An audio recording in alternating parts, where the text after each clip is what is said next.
अपने मन को और अपने क्रोध को शांत करो। मैं जानता हूँ इस वक्त तुम जिस परिस्थिति में पहुँच गए हो उसके पीछे बहुत लोग ज़िम्मेदार हैं। तुम पर जबरन दबाव बनाकर तुम्हें अपने ढंग से रखने का कार्य या अपनी ज़िद पूरी करने के लिए तुम्हें वहाँ उपस्थित करवाने का कार्य एक से ज़्यादा लोग कर रहे हैं, घर पर भी और बाहर भी। लेकिन एक बात पता है, जब कोई एकदम इस तरह परेशान करे, अपने अनुसार तुम्हें ढलवाना शुरू कर दे इतना ज़्यादा कि तुमसे तुम्हारी आज़ादी पूरी तरह छीन ली जाए, तो ऐसी अवस्था में, ऐसी परिस्थिति में जब भी तुम पहुंच जाओ तो एक समय के बाद ना सबसे पहले मौन धारण करो। जब लोगों को बोलने से उनकी गलती समझ नहीं आ रही है ना, तो लोगों को बोलना बंद कर दो। कम बोलोगे ना तो गलती बेहतर समझ आएगी। और एक बात कहूँ, अपनी आर्थिक जिम्मेदारी थोड़ा उन लोगों पर बांट दो जो लोग तुम पर बहुत दबाव बनाते हैं।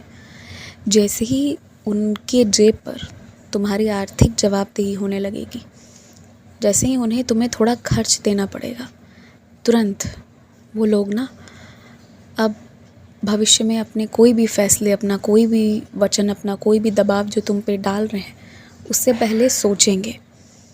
तो शांति, एकदम मौन धारण करो और अपना आर्थिक दबाव अब लोगों पर डालो जो तुम्हें तंग कर रहे हैं। और इसमें कुछ गलत नहीं है, ये ज़रूरी है।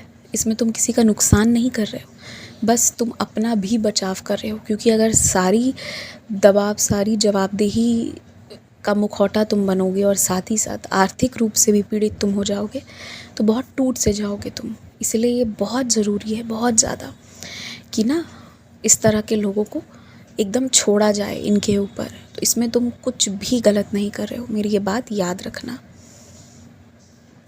तुमने मेरी सच्चरित पढ़ी थी और अपना पूरा हफ्ता मुझे सौंपा था कि पूरे हफ्ते साई आप मेरी रक्षा करना। याद है ना, अचानक से तुम्हारे मन से ये बात निकली थी। तो तुम आज जहाँ नहीं हो ना, वहाँ नहीं होकर भी तुम्हारी बहुत रक्षा हो रही है। 2 से 3 घंटों बाद तुम्हें खबर मिलेगी और सुनने को मिलेगा कि तुम्हारे नहीं होने से कितना अच्छा हुआ।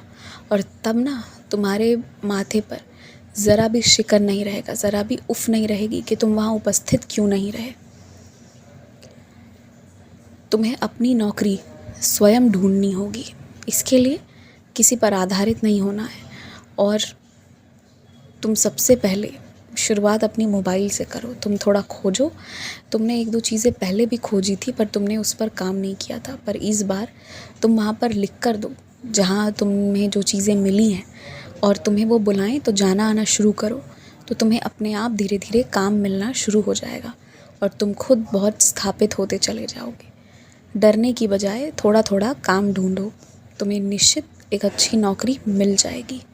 और अगर बहुत अच्छी नौकरी चाहिए तो 6 महीने, 7 महीने भर का, इस साल के नवंबर तक की सबूरी रखो। और सबूरी रखते हुए खूब मेहनत करो, थोड़ा ज़्यादा ज्ञान अर्जित करो।